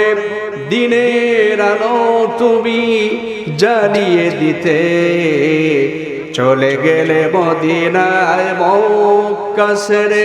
হে রাসূল তোমাকে ভুলি যে বলো কেমন করে, হে রাসূল তোমাকে ভুলি যে বলো কেমন করে। জোরে বলুন আল্লাহু আকবার। আমার ভাইরা, হযরত জিবরাইল আলাইহিস সালাম ডেকে বলেন ইয়া রাসূলুল্লাহি ওয়াকাদ বা'আথা ইলাইকা মালাকাল জিবাল। এইখানে যারা স্টুডেন্ট আছেন আপনারা আছেন বলে ছোট হলে সম্বোধন করছি, লক্ষ্য করুন, তথ্য দিব ভালো করে শোনেন। জিমতে জাবাল আমাদের বাচ্চারা পড়ে, বিভিন্ন মাদ্রাসার বাচ্চারা পড়ে জিমতে জাবাল। জাবাল মানে হচ্ছে পাহাড়। জাবাল মানে কি? জোরে বলেন। জাবাল মানে, জাবাল মানে পাহাড়। আল্লাহ রাব্বুল আলামিনের হাবিবকে বললেন, জিবরিল ডেকে বলছে হে আল্লাহর রাসূল আমি একাই আসি নাই, আল্লাহ রাব্বুল আলামিন আমার সাথে মালাকাল জাবাল, মালাকুন মানে ফেরেশতা, আল্লাহ রাব্বুল আলামিন পাহাড়ের ফেরেশতাকে আমার সাথে পাঠিয়ে দিয়েছেন। জোরে বলুন আল্লাহু আকবার। আমার ভাইরা, এই পাহাড় আমাদের সম্পদ, গোটা পৃথিবীতে যত পাহাড় আছে সব আমাদের সম্পদ। আল্লাহ রাব্বুল আলামিন সূরা নাবায় বলেছেন ওয়াল জিবালা আওতাদা, গোটা পৃথিবীতে যত পাহাড় আছে এই পাহাড়গুলোকে আমি আল্লাহ রাব্বুল আলামিন পেরেকের মতো জমিনের জন্য গেড়ে দিলাম। এই ব্যাপারে একটি তথ্য না দিয়ে পারছি না। স্টুডেন্ট যারা আছো ভাই এবং বোনেরা, লক্ষ্য করি 1950 সালের দিকে 40 to 50 এর মাঝামাঝি সময়ে মার্কিন একজন বিজ্ঞানী, নাম হলো ডক্টর ফ্রাঙ্ক প্রেস। অসাধারণ সাংঘাতিক নাম, কথা বলে ঠিক না? এই ডক্টর ফ্রাঙ্ক প্রেস তিনি এই আয়াত নিয়ে তিনি বেশ কয়েকটি আয়াত পাহাড়গুলোকে প্রেকের মতো এটা মনে করে তিনি গবেষণা করলেন। বিশিষ্ট তিনি ভূবিজ্ঞানী, তিনি গবেষণা করলেন পাহাড় প্রেকের মতো এটা কেমন দেখি। আমার ভাইয়েরা, গবেষণা করে তিনি যেটা পেয়েছেন, পাহাড়ের উপরে, জমিনের উপরে পাহাড় যেমন উঁচু, বুক টান করে উঁচু দেখা যায়। চট্টগ্রামের বিভাগগুলোতে যখন মাহফিলে চলে যায় আমার ভাইয়েরা, একদম কুতুবদিয়া, চারদিকে সাগর, মাঝখানে হচ্ছে দ্বীপ, একটু উপজেলা, ওর নাম হলো কুতুবদিয়া। আমাকে আল্লাহ রাব্বুল আলামিন বারবার ওই কুতুবদিয়ার মাহফিল পর্যন্ত আল্লাহ পাক কোরআনের কারণে নিয়েছেন। সুবহানাল্লাহ বলেন। আমি জানি আমার ভাইয়েরা, আমি ওই জাতীয় আজেবাজে না বলার কারণে হয়তো আপনাদের কাছে আকর্ষণ কম হবে, কষ্ট বেশি হবে। হলে কি হবে, কোরআন সুন্নাহর বাইরে তো আমরা কিছু বলতে পারি না, কারণ এটা নাট্য মঞ্চ নয়, এটা হাসি তামাশা দেওয়ার কোনো মঞ্চ নয়। মানুষ এখান থেকে আসে কোরআন হাদিসের কথা শুনে হেদায়েতমূলক দুটি কথা নিয়ে জীবনে আমল করার জন্য। কথা বলেন ঠিক না? জোরে বলেন ঠিক কিনা? ভাইয়েরা আমার, আমি আপনাদের যে কথা বলছি, চট্টগ্রাম বিভাগে যান, এত পাহাড়, এত পাহাড়, পাহাড় আর পাহাড়, সেখানে গেলে বুঝতে পারবেন আমার বন্ধুগণ, সেই পাহাড়, আজকে পাহাড় কেটে কেটে মানুষ রাতের আধারে পাহাড় কেটে কেটে রাস্তা তৈরি করতেছে, পাহাড় কেটে কেটে বাড়িঘর তৈরি করছে, পাহাড় কেটে ধূলিসাৎ করে দিচ্ছে। জেনে রাখবেন মুসলমান, পাহাড় যত বেশি কাটবেন, পাহাড় আর গাছপালা, তত বেশি এই জমিন ভারসাম্যহীন হয়ে পড়বে। আমলের ব্যাপারের কারণে, যত কারণে ভূমিকম্প প্রবণ হবে, যত বেশি দেশ, পাহাড় যত বেশি কাটবেন, তত বেশি জমিন থর থর করে কেঁপে ওঠার মতো উপক্রম হবে। জোরে বলুন, বলুন ঠিক কিনা? ভাইয়েরা আমার, পাহাড়কে পেরেকের মতো গেড়ে দিয়েছেন ডক্টর ফ্রাঙ্ক প্রেস। বলেন, পাহাড় নিয়ে গবেষণা করে দেখলাম পাহাড় উপরে যা থাকে, পাহাড় সোজাসুজি আল্লাহ তাআলা নিচে, জমিনের নিচে পেরেকের মতো এমন করে বেশ মাথাটাকে মোটা করে দিয়ে সার বিশিষ্ট করেছেন, যেরকম করে কোন টিনকে, আমার ভাইয়েরা, কোন কাঠকে খুঁটির সাথে সম্পর্কযুক্ত করার জন্য, সেটাকে সেটে রাখার জন্য, সেটাকে আটসাট করার জন্য নাট বলেন, পেরেক বলেন, যেরকম সেটাকে বিদ্ধ করা হয় সেরকম সেট করা হয়। পেরেকের মাথা, আমার ভাইয়েরা, তার কাটার মাথার যেরকম ছাদ থাকে, এরকম পাহাড়ের মাথার নিম্ন দেশে আল্লাহ পাক কয়েক কিলো দিয়ে তারপরে এটার ছাদ করে দিয়েছেন। জোরে বলুন আল্লাহু আকবার। আমি যা ওই গবেষণার কথার দিকে যাচ্ছি না, আমি বলছি পাহাড়ের ফেরেশতার কথা। হযরত জিবরাইল আমিন ডেকে বলেন, ইয়া রাসূলুল্লাহ, পাহাড়ের ফেরেশতা এসেছে, আর তার উদ্দেশ্য হলো লিতা'মুরহু বিমা শিতা ফীহিম ফানাদানি মালাকাল জিবাল। জিবরাইল আমিন ডেকে বললেন, ইয়া রাসূলুল্লাহ, আপনি যা চান তাকে শুধু নির্দেশ করবেন। এই কথা বলার সাথে সাথে হুজুর বললেন, মালাকাল জিবাল, পাহাড়ের যিনি ফেরেশতা, ফাসাল্লাম, এরপরে পাহাড়ের ফেরেশতা যিনি আছে আলাইয়া, সেই পাহাড়ের ফেরেশতা আমি নবী করিম সাল্লাল্লাহু আলাইহি ওয়াসাল্লামকে তখন সালাম বলে দিলেন। জোরে বলুন আল্লাহু আকবার। হযরত জিবরাইল আমিন আলাইহিস সালাম পরিচয় করে দেওয়ার পরে পাহাড়ের ফেরেশতা নবীকে সালাম বললেন, বলার পরে বললেন, সুম্মা ক্বালা ইয়া মুহাম্মদ, তিনি বললেন, হে মুহাম্মদ, ফাকালা যালিকা ফীমা শিতা ইন শিতা আন আতবিকা আলাইহিম আকশাবাইন। হে নবী মুহাম্মদ সাল্লাল্লাহু আলাইহি ওয়াসাল্লাম, আপনি যদি চান, আল্লাহ রাব্বুল আলামিন আমাকে প্রেরণ করেছেন, যেই জাতি আপনার সাথে খারাপ আচরণ করেছে, আপনি দিতে গেলেন তাওহীদের দাওয়াত। ওরা তাওহীদ মানে নাই, ভালো দাওয়াত কবুল করে নাই, কিন্তু আপনাকে যে কষ্ট ওরা দিয়েছে আল্লাহ পাক আরশে আজিম থেকে শুনতে পেরেছে। এই জন্য আল্লাহর সিদ্ধান্ত হলো, যদি আপনি চান, আকশাবাইন নামক দুটি পাহাড় চাপা দিয়ে এই জমিন থেকে ওদেরকে মিটাইয়ে দিবে, এই জমিন থেকে আল্লাহ পাক ওদেরকে শেষ করে দিবে। আমার ভাইরা, হাদিসের পরিভাষার শেষ অংশ হলো, ক্বালা নবী সাল্লাল্লাহু আলাইহি সাল্লাম, নবী করিম সাল্লাল্লাহু আলাইহি ওয়াসাল্লাম ফেরেশতাকে ডেকে বললেন, বাল আরজু, বরং আমি রুজু করি, আমি আশা করি, প্রত্যাশা করি, আই খরাজাল্লাহ মিন আসলাবিহিম মা ইয়াবুদুল্লাহ ওয়াহদাহু লা ইশরিক বিহি শাইয়া। আল্লাহ নবী ডেকে বলেন, ও ফেরেশতা, তুমি যেই কথা আমাকে শোনালে বা শোনালে শোনো, আমি নবীজি প্রত্যাশা করি, আমি নবীজি মনে করি যে আজকে আমি যদি ধৈর্য ধারণ করি, এমন একদিন আসবে এই তায়েফবাসীদের ভিতর থেকে, এই তায়েফওয়ালাদের কাছ থেকে, এই তায়েফের বংশধরদের ভিতর থেকে এমন কোন আল্লাহর বান্দা বের হবে, বংশধরদের ভিতর থেকে এমন কোন আল্লাহর গোলাম বের হবে যিনি একমাত্র আল্লাহ রাব্বুল আলামিনের দাসত্ব করবে, আল্লাহর তাওহীদ মেনে নিবে। আমি নবী রক্ত ঝরালে আজকে তারা তাওহীদ না মানলে তারা তাওহীদ মানবে, লা ইশরিক বিহি শাইয়া, আল্লাহর সাথে কাউকে অংশীদারি স্থাপন করবে না। জোরে বলুন সুবহানাল্লাহ। আসুন এবারে প্রশ্ন আসতে পারে যে আব্দুল হাকিম সাহেব, এই তায়েফের ঘটনা তো হাদিসের আলোকে না হলেই আমরা বাংলায় কথা বলে ওয়াজ শুনেছি, কিন্তু এটা বললেন কেন? বললাম এর জন্য, আমার ভাইয়েরা, মেরাজ সংগঠিত হওয়ার বেশ কয়েক মাস আগে রাসূল সাল্লাল্লাহু আলাইহি ওয়াসাল্লাম আমার ভাইয়েরা এই তায়েফের দাওয়াত থেকে ফিরলেন। এবার আপনারা আমাকে বলেন, একের পর এক যদি আপনার উপর পরীক্ষা আসে, মনটা অনেক সময় বিষিয়ে ওঠে কি ওঠে না? কথা কন না কেন? জোরে ঠাস ঠাস জবাব দেন, কথা বলেন, ওঠে কি ওঠে না? ভাইয়েরা আমার, এক কষ্টের পরে আরেক কষ্ট, আরেক কষ্টের পরে আরেক কষ্ট। ওই আগে বলেছি, চাচাকে হারালেন, প্রিয় চাচাকে, সবচাইতে ইসলাম প্রতিষ্ঠার ভূমিকায়, দিন কায়েমের আন্দোলনে, আল্লাহর জমিনে আল্লাহর দিন প্রতিষ্ঠার আন্দোলনে ভূমিকা রাখতে গিয়ে যে হযরতে খাদিজা রাদিয়াল্লাহু তাআলা বেশি ভূমিকা পালন করেছেন নবীজির পাশে থেকে, সেই হযরতে খাদিজাতুল কুবরা রাদিয়াল্লাহু তাআলাকে নবীজি হারালেন। দুটি বেদনা, এজন্য সেই বছরটাকে আমুল হুজন বলা হয়। তৃতীয় বেদনা হলো চারদিক থেকে নির্যাতন আসা শুরু হলো, চাচা চলে গেলেন, লোকেরা যেখানে সেখানে পায় নবীজিকে কষ্ট দেয়, অপমান করে। আর চতুর্থ কারণ হলো আপডেট, তৎকালীন সময়ে লেটেস্ট আমার ভাইয়েরা, সেটা হলো যে আল্লাহর নবী মুহাম্মদ সাল্লাল্লাহু আলাইহি ওয়াসাল্লামকে তায়েফবাসীর এই কষ্ট দিল। এই সব কষ্টকে দূর করার জন্য আমার ভাইয়েরা, এই তিক্ততা, এই কষ্ট থেকে দূর করবার জন্য আল্লাহ রাব্বুল আলামিন, আল্লাহ তার কুদরতি সবরের ব্যবস্থা করলেন। আল্লাহ রাব্বুল আলামিন সব কষ্ট নবীজির দূর করে দিবেন। আর এই কষ্ট দূরই করবেন না, তামাম পৃথিবীর আগামী দিনের উম্মত, তার যে উম্মত হবে সেই উম্মতেরা কি শিক্ষা পাবে ঘটনা থেকে, এমন আল্লাহ রাব্বুল আলামিন এমন জিনিস দিয়ে দিলেন রাসূল সাল্লাল্লাহু আলাইহি ওয়াসাল্লামকে। শুধু নামাজ না আমার ভাইয়েরা, আজকে সেই 14 দফার কথা আমরা বলার চেষ্টা করব, বলুন ইনশাআল্লাহ। ভাইয়েরা আসুন এবারে আমরা গভীরে চলে যাচ্ছি। এবার আসুন সহিহ বুখারীর 349 নম্বর হাদিস শুনবো, ভালো করে শুনুন। আন আনাস ইবনে মালিক রাদিয়াল্লাহু তাআলা ক্বালা কানা আবু যারি রাদিয়াল্লাহু তাআলা ইহাদিস আন্না রাসূলুল্লাহ সাল্লাল্লাহু আলাইহি ওয়াসাল্লাম, হযরত আনাস ইবনে মালিক রাদিয়াল্লাহু তাআলা বলেন, তিনি বলেন, নিশ্চয় নবী করিম সাল্লাল্লাহু আলাইহি ওয়াসাল্লাম বলেছেন, ভালো করে শুনেন, ভালো করে শুনেন, এদিকে তাকান, এদিকে, জি জি এদিকে তাকান, ভালো করে শুনবেন।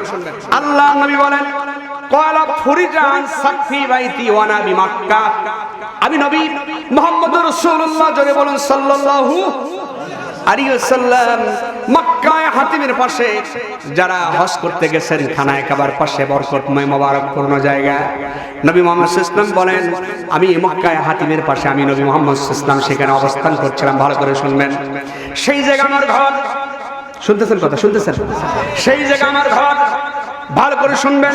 আল্লাহ নবী বলেন, ফুরিজা মানে ফেটে গেল, আন সাকফি, সাকফুন মানে হচ্ছে, আমি তো জানি, তারপরে আপনাদেরকে বলবো, যারা মাদ্রাসার স্টুডেন্ট আছেন অথবা বুঝতে চান তাদেরকে বলবো।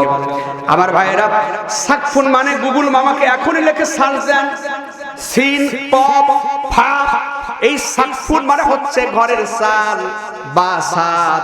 আমার ভাইয়েরা, যদি সেটা প্লাস্টার করা হয় সেটা হবে ছাদ, যদি টিনের হয় সেটা হবে চাল। সুবহানাল্লাহ বলেন, আরো জোরে বলেন সুবহানাল্লাহ।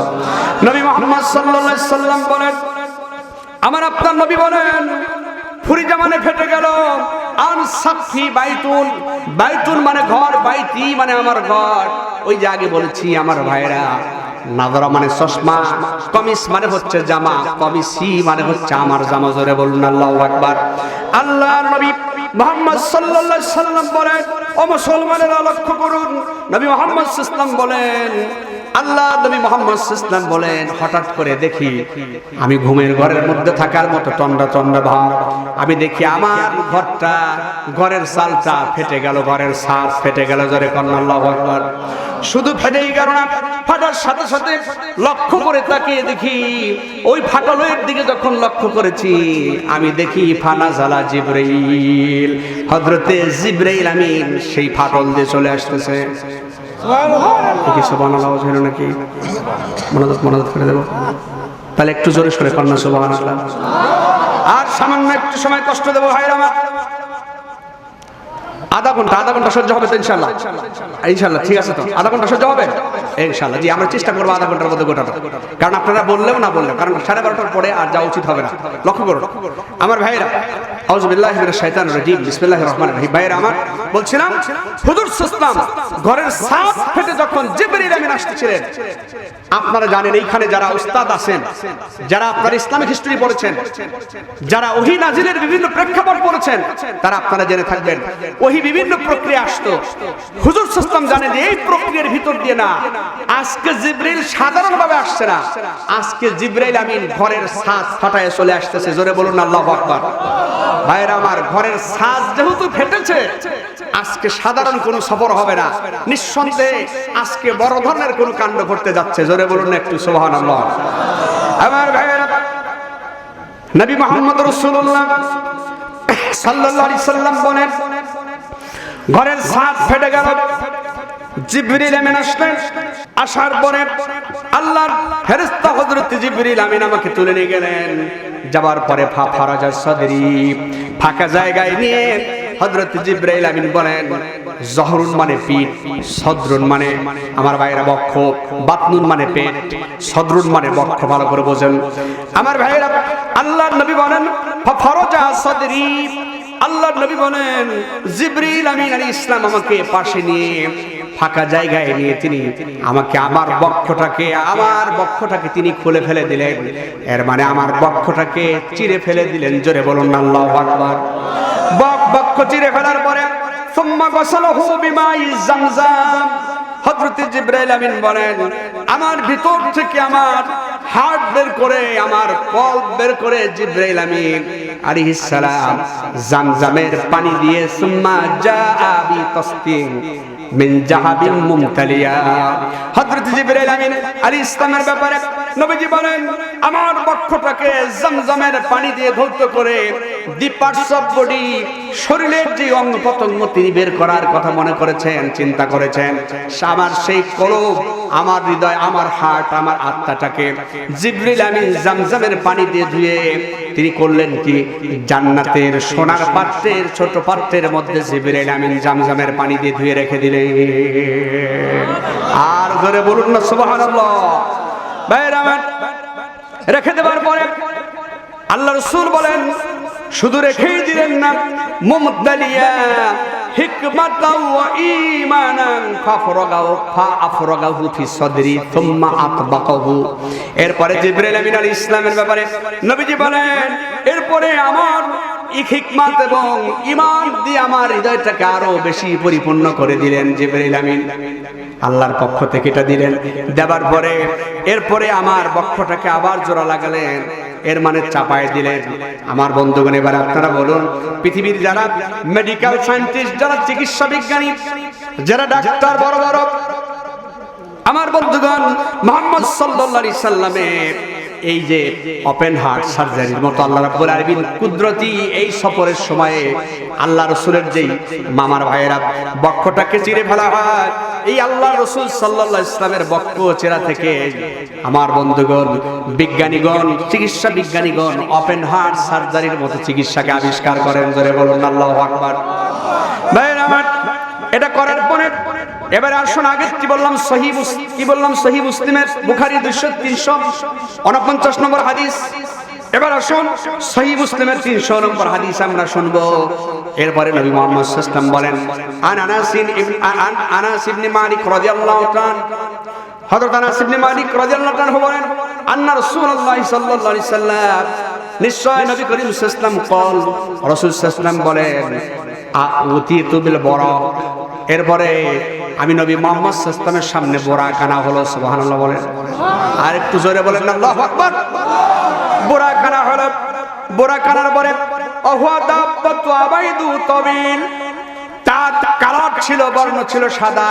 সাদা হওয়ার কারণ অন্যতম হলো আমার ভাইরা এবারে সুন্নাত জেনে নেন, আল্লাহ রাসূলের পরিধান যে পোশাক ছিল, বস্ত্র ছিল, আল্লাহ নবী দুটি বর্ণকে সবচাইতে বেশি পছন্দ করেছেন। তার মধ্যে হলো আবার ভাইরা হুজুরের কাছে চুজ করার মতো দুটি কালার ছিল, একটি হলো সাদা কালার, আর একটি হলো সবুজ বর্ণের। সুবহানাল্লাহ বলেন, আর জোরে বলুন আল্লাহু আকবার। আমার ভাইয়েরা, হাজী সাহেবেরা যারা হজ করতে গেছেন, এখনো আল্লাহর নবী, আমার নবী মুহাম্মদ সাল্লাল্লাহু আলাইহি সাল্লাম, জোরে বলুন সুবহানাল্লাহ, তিনি যেই রওজার নিচে শুয়ে আছেন, সেই রওজার উপরে মায়ের একটা ঘর, মায়ের একটা আমার ভাইয়েরা মিম্বার সেখানে বানানো আছে, মায়ের একটা মিনার সেখানে বানানো আছে, গম্বুজ। সেই গম্বুজের আমার ভাইয়েরা বর্ণটি রং করে সবুজ বর্ণের করা হয়েছে। হাজী সাহেবেরা যখন মক্কা থেকে মদিনায় যায়, আর মদিনা থেকে মক্কা থেকে সে মদিনায় চলে আসুক, মদিনা থেকে আসার সময় এমন কোন হাজী নাই রে, মহিলা হোক পুরুষ হোক, গুম গুম করে আওয়াজ করে কেঁদে চোখের পানি ফেলে।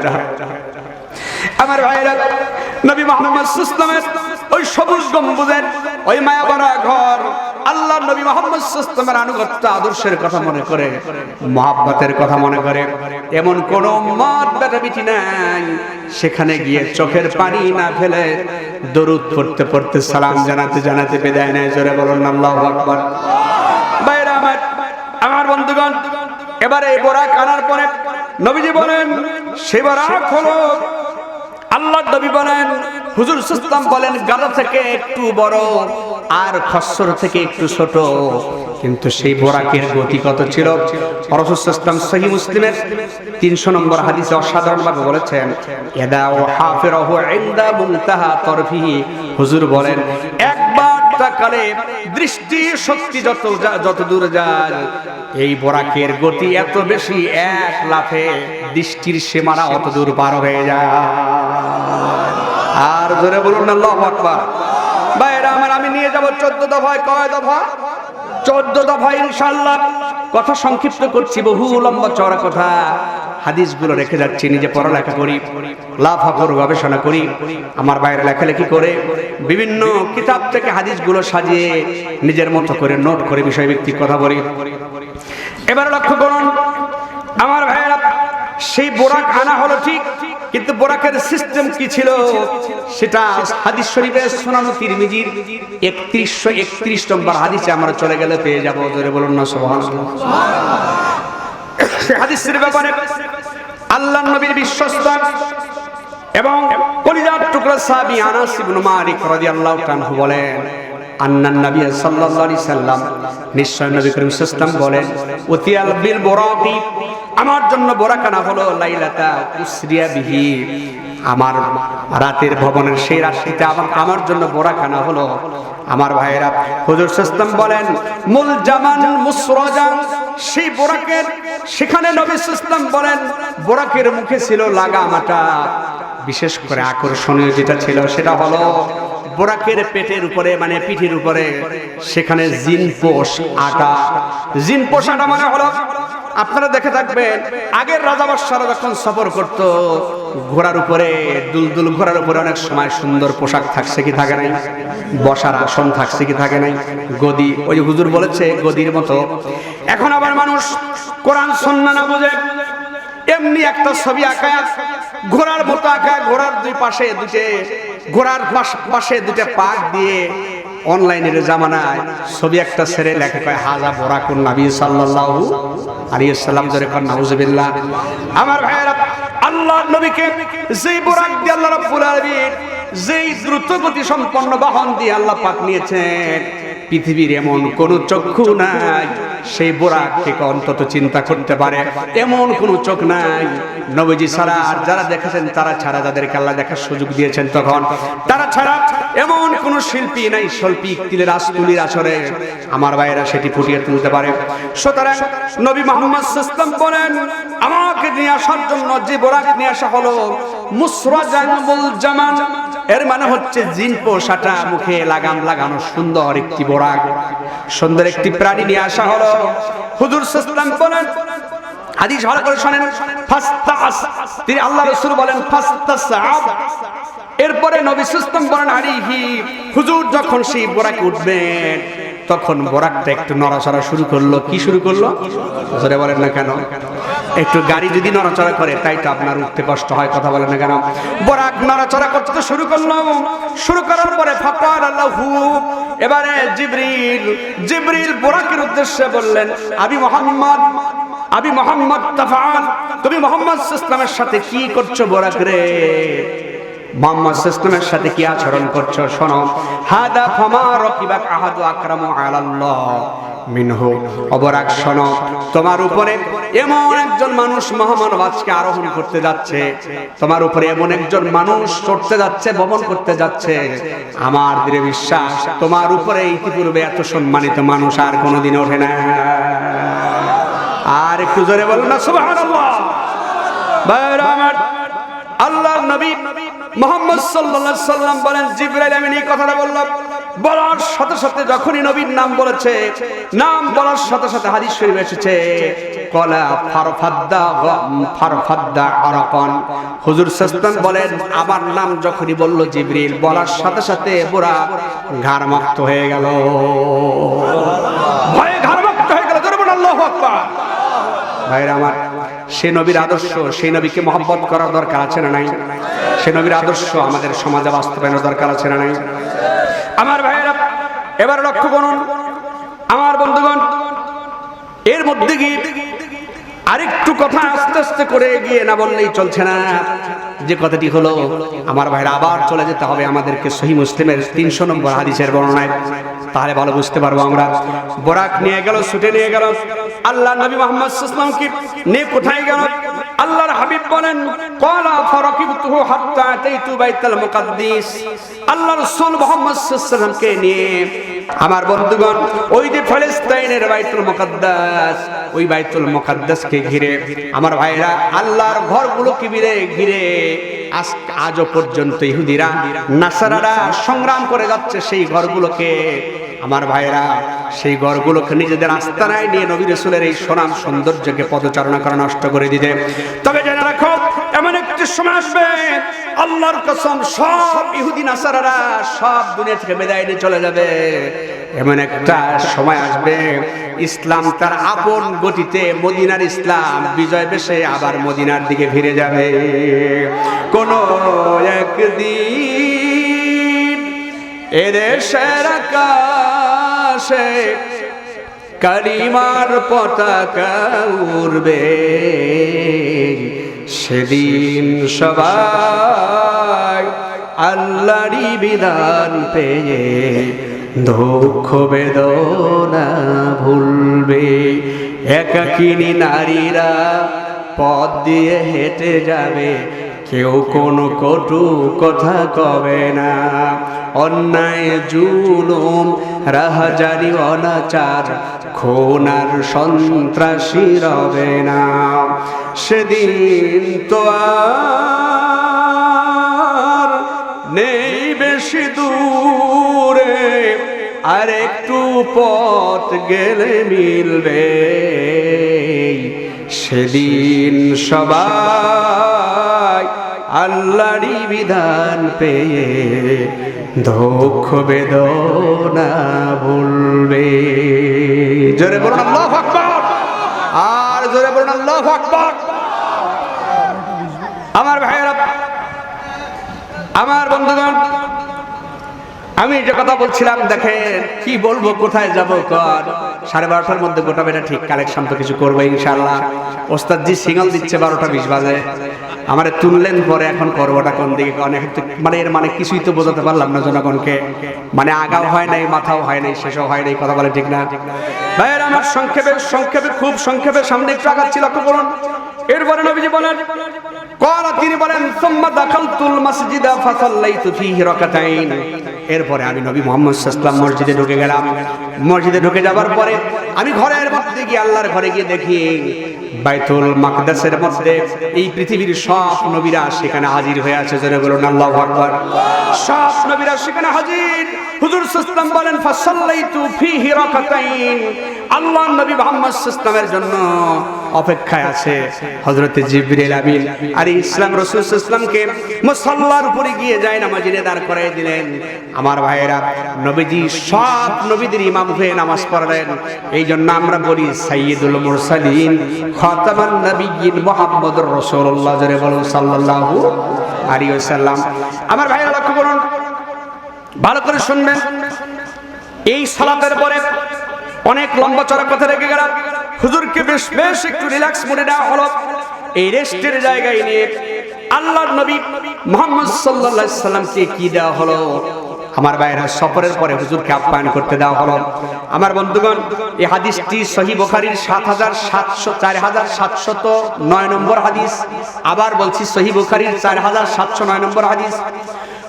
قال আবু হুরায়রা রাদিয়াল্লাহু তাআলা আনহু, হযরত আবু হুরায়রা বলেন, উতিয়া রাসূলুল্লাহ সাল্লাল্লাহু আলাইহি সাল্লাম, নবী করিম সাল্লাল্লাহু আলাইহি সাল্লামকে লাইলাতুল ইসরা বিহি ইলিয়ালি বিকদাইন, আল্লাহ রাসূলকে সেদিন মেরাজের সেই দিনে, যেদিন ইসরা ভ্রমণ করতেছিল, মেরাজ তো উপরের দিকে, জমিনের ভ্রমণ হতেছিল রাতের কিছু অংশ, আল্লাহ রাসূলকে বিশেষ এই সফর অবস্থায় মেহমানদারি করার জন্য বিকদাইন, কদাহুন মানে পট, পাত্র, গ্লাস, বিকদাইন মানে তাসনিয়ার সিগা, দুটি পাত্র আল্লাহর নবী মুহাম্মদ সাল্লাল্লাহু আলাইহি ওয়াসাল্লামকে সামনে দেওয়া হলো। একটা হলো মিন খামরি ওয়াল লাবান, একটা হলো মদের পাত্র, আর একটা হলো লাবান মানে দুধের পাত্র। কিসের পাত্র? আর জোরে কন্যা, কিসের পাত্র? দুধের পাত্র। আর একটা হলো মদের পাত্র। আমার ভাইয়ের একটি কথা না বলি পাচ্ছি না, আজ যারা এখানে কোরআন সুন্নাহর পরিভাষাকে লালন করেন না, মনে করেন কোরআন সুন্নাহ পড়ার দরকার নাই, বোঝার দরকার নাই। আমার ভাইয়েরা, এই আখিরাতে না, কবরে শুধু যেতে হবে না, আপনি শুধু সৌদি আরবে যান, আরবি ভাষাভাষী মানুষগুলোর কাছে যান, আপনার অবস্থা যে যদি আরবি না জানেন, কোরআন সুন্নাহর পরিভাষা না জানেন, আমার ভাইয়েরা অবস্থা যে ধরা পড়ে যাবেন, তার বাস্তব নমুনা আমি একটি কথা না বলেই পারছি না। আমার ভাইয়েরা, আমি যে মসজিদে যত বছর খুতবা দিতাম, ওই মসজিদের দুই হাজী সাহেব, সভাপতি এবং ক্যাশিয়ার সাহেব, তিনি গেলেন, তারা গেছেন হজে। আল্লাহ পাক আমাকে উমরায় নিয়েছিলেন, আলহামদুলিল্লাহ। আলহামদুলিল্লাহ বলুন, কথাটা কেমন দেখেন একটু ভাইরা আমার। যাবার পরে তারা বলেন, ঘুরে আসার পরে তারা বললেন, আমরা লবণ ছাড়া খাবার খেতে পারি না। কি ছাড়া? আরো ধরে বলেন, যাকে আমরা এক এক সময় এক এক ভাষায় বলি, কেউ কয় নুন, কেউ কয় লবণ। কথা বলেন ঠিক না ভাইরা আমার? তিনি বলেন যে আমরা সৌদির এক দোকানে গেলাম, যাবার পরে তখন তাদেরকে বলেছি যে লাবান দেন। এর মানে যা দিছে একটা প্যাকেট মারিয়ে দিয়ে দিছে। সুবহানাল্লাহ। মেরে দেওয়ার পরে হাজী সাহেবেরা বলেন, এরপরে প্যাকেট কাটার পরে যখন খাবারের মধ্যে ঢেলে নিলাম, একটু করে নেই, এখন দেখি লবণের চাহিদাটা পূরণ হয় না, কেমন যেন মিষ্টি মিষ্টি লাগে, আর সুগন্ধি নাকে বেশি আসে। সুবহানাল্লাহ বলেন। কয় খাবার কোন রকম শেষ করলাম। শেষ করার পরে এই প্যাকেট নিয়ে, যিনি আরবি বোঝে, বাংলা বোঝে, দোভাষী, তাকে সাথে করে নিয়ে দোকানে চলে গেলাম। আমার ভাইয়েরা, চলে যাবার পরে সৌদি দোকানি তিনি বললেন, তারা আমার কাছে লাবণ চেয়েছে, আমি লাবান দিয়ে দিয়েছি। এর মানে লাবানুন মানে সেইসেদ, মানে সাইসে হচ্ছে নুনের প্যাকেট, লবণের প্যাকেট দিয়ে দিছে হচ্ছে দুধের প্যাকেট। কিসের প্যাকেট? আর জোরে কর না। লাবান মানে হলো কি? কথা বলেন। লাবান মানে দুধ, লাবান মানে কি? জান আপনি সৌদি আরবে দেখেন অবস্থা কি দাঁড়ায়। আমি তো বাজে কথার অভ্যাস নেই, তবে এই জাতীয় দুই একটা কথা না বলেই পাচ্ছি না। আমার ভাইয়েরা, আমার বন্ধুগণ, রাত গভীর, কথা শেষ দিকে চলে যাচ্ছে, লক্ষ্য করুন। ওই যে কোন এক লোক গেছে, এটা গল্প, ওটা বললাম টাটকা কথা, এটা গল্প, যেটা বলছি এখন গল্প, মাফ করবেন আপনারা এই কথাটা বলার জন্য। রাত গভীর, কোন এক লোক গেছেন সৌদি আরবে, যাবার পরে তো হঠাৎ যত্রতত্র তো আপনার সেখানে প্রস্রাব পায়খানা করার সিস্টেম আমার বাংলাদেশের মতো নাই। বাংলাদেশে কোথায় এসে গেল তো এক জায়গায় দাঁড়ায় মেরে দেয়, কথা বলে ঠিক কিনা? এর নাম হলো মুসলমান। জোরে কান নাউজুবিল্লাহ। আমি এগুলো নিয়ে গভীরভাবে কথা বলার এখন সময় নেই। তো আসার পরে যাদের সেখানে যারা মানে নাজাফতের দায়িত্বে আছে, মানে ক্লিনিকের যারা দায়িত্বে আছে, ক্লিন করার জন্য যারা দায়িত্বে আছে মসজিদে নববী এবং মক্কাতুল মুকাররমাতে, আমার কাছে মনে হয়েছে যে 50% লোক প্রায় নাজাফতের দায়িত্বে যারা আছে তারা হলো বাংলাদেশি। সুবহানাল্লাহ বলে কথা বলে মনে হয়েছে আমার কাছে, আলহামদুলিল্লাহ। তো ঠিক কিনা? তো যে গিয়ে মনে হয়েছে আমার কাছে তাদের সাথে অনেক কথা হয়েছে, সেগুলো শেয়ার করার সময় পেলাম না। যে কথা বলছি লক্ষ্য করুন, সেটা হলো এই, তো কারো কাছে গিয়ে তখন বলছে আসছে জোরে প্রস্রাব। কি আসছে জোরে? জোরে বলেন, হ্যাঁ একটু মুখস্থ করেন, আরবি না জানলে বিপদটা কোথায়। জোরে প্রস্রাব আসছে, তে উনি গিয়ে সৌদি কোনো পুলিশ বা সৌদির কোনো কর্মকর্তার কাছে গিয়ে তাদের বলছে যে আমুতু, মানে উনি বোঝাতে চাচ্ছে আমি প্রস্রাব করতে চাই, কিন্তু আসলে আরবিতে অর্থ উস্তাদ যে আমাকে বলেন হুজুর আমুতু মানে আমি মরতে চাই। কথা কয় না, কথা কয় না, কি আমুতু মানে কি কথা বলেন? 3-4 বার যখন এই ভাষা ব্যবহার করছে তখন হাত পায়ের দিকে তাকায় চিন্তা করছে এটা কোথা থেকে আসলো। পাবনা টামনাতে সারা পাই দিত, আমরা তো পাবনা জেলারই মানুষ, কাছাকাছি এলাকার মানুষ। তো ধারণা যাই করুক, করার পরে দেখেছে বারবার যেহেতু কইতেছে আমুতু, ওর মনে কি দুঃখ আল্লাহই ভালো জানে। উনি বলছে মুত। এইখানে যারা মাদ্রাসার স্টুডেন্ট আছেন, ওলামা হযরত যারা আছেন তারা জানেন মুত হচ্ছে সিগায় আমর। আরবিতে বলা হয় সিগায় আমর, বাংলায় বলে আদেশ সূচক ক্রিয়া, ইংরেজিতে বলে অর্ডার। মুত মানে তুই মরে যা। এই জন্য আল্লাহ পাক ফেরেশতা আজরাইল আলাইহিস সালামকে যখন সবাই মারা যাবে আল্লাহ পাক বলবেন তোর জান তুই কবজ কর। মালাকাল মাউতকে বলবেন, তো মালাকাল মাউত তখন একটা চিৎকার দিবেন, আল্লাহ তখন বলবেন মুত ইয়া মালাকাল মাউত, মানে হে মালাকাল মাউত তুই মরে যা। জোরে করেন আল্লাহু আকবার। তো সৌদি পুলিশ যখন এই ভদ্রলোককে বলছে যে মুত মানে তুই মরবি, মর, কথা কি বুঝতে পারছেন? তো উনি চিন্তা করছে বাস আমার আসছে জোরে, আমার মনে হয় এবার অন্তত প্রস্রাব করার অনুমতিটা দিয়ে দিছে। আরো কথা আছে, আমি ওদিকে যাচ্ছি না। আমি কিন্তু মানে খুলখুল করে হাসলাম না, আপনারা হাসতেন বিনোদন করলে সমস্যা নেই, সেটা আমি বলছি না।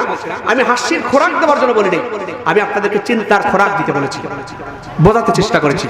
আরো কথা আছে অনেক এরকম। সুতরাং এই দুনিয়ায় যারা কোরআন সুন্নাহর পরিভাষাকে আঁকড়ে ধরে না রাখে, আপনারা আমরা যারা মনে করি যে পার পাবো না, ভাই কোরআন সুন্নাহর আদর্শই পারে, শিক্ষাই পারে, তাওহীদ এবং রিসালাতের সাক্ষ্যের আদর্শই পারে আপনাকে ইহকালে শান্তি এবং পরকালে মুক্তি দিতে। কথা বলেন ঠিক কিনা? কথাটা এই জন্যই বললাম, হুজুরের কাছে দুটি পাত্র আসলো, একটি হচ্ছে খামার মদ আর একটা হলো দুধ।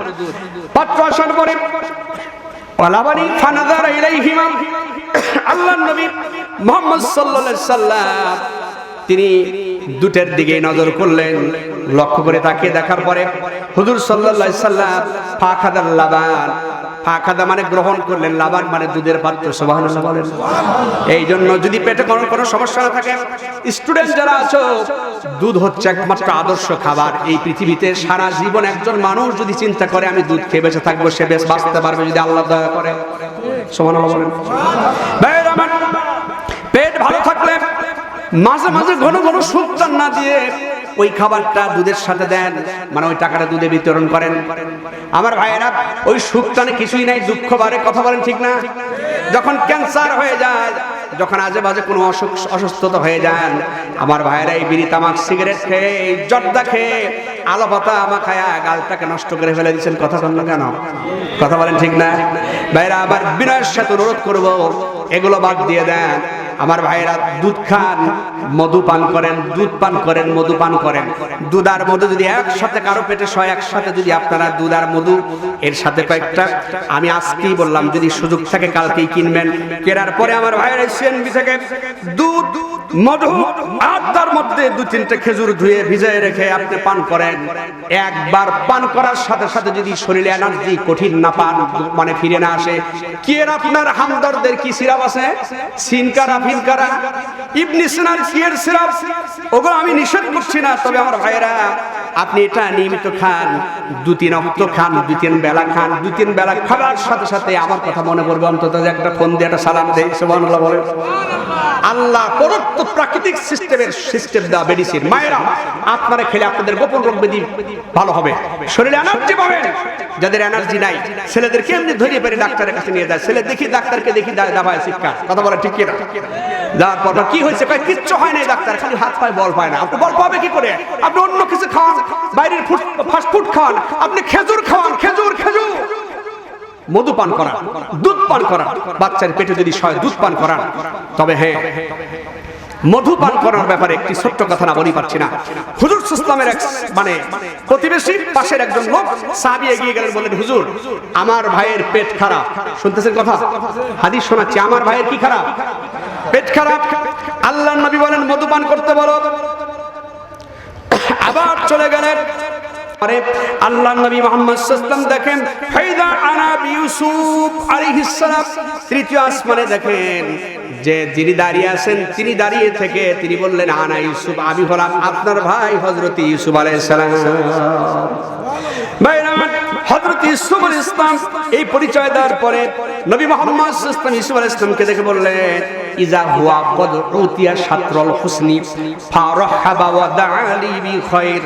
হযরত ইউসুফ আলাইহিস সালামের ব্যাপারে বললেন, আল্লাহর নবী বলেন এই পৃথিবীতে যত সৌন্দর্য আল্লাহ রাব্বুল আলামিন দিয়েছেন তার অর্ধেক সৌন্দর্য আমার কলিজার টুকরা ভাই নবী ইউসুফ আলাইহিস সালামকে আল্লাহ দান করেছে। আমার ভাইরা, আমার বন্ধুগণ, আমার বন্ধুগণ, আমি যে কথা বলছিলাম লক্ষ্য করুন। হযরত ইউসুফ আলাইহিস সালাম, হযরত ইউসুফ আলাইহিস সালামের ব্যাপারে যেটা বলতেছিলাম, হযরত ইউসুফ আলাইহিস সালাম যে সৌন্দর্যের কথা আল্লাহ রাসূল বলেছেন, এই পৃথিবীতে সবচাইতে ইউসুফ আলাইহিস সালামের চাইতে সেরা সৌন্দর্য মণ্ডিত ছিল, সেরা সুন্দর ছিল নবী মুহাম্মদ রাসূলুল্লাহ, জোরে বলুন সাল্লাল্লাহু আলাইহি ওয়াসাল্লাম। ভাইরা আমার, এবারে সহিহ বুখারীর 3552 নম্বর সত্য একটি হাদিস শুনে আমরা আমাদের কথা গুটিয়ে ফেলবো ইনশাআল্লাহ। আমার ভাইরা, আমার বন্ধুগণ, হাদিসের রাবি হলো আন আবি ইসহাক ক্বালা সুইলা বারা ইবনে আজিব রাদিয়াল্লাহু আনহু।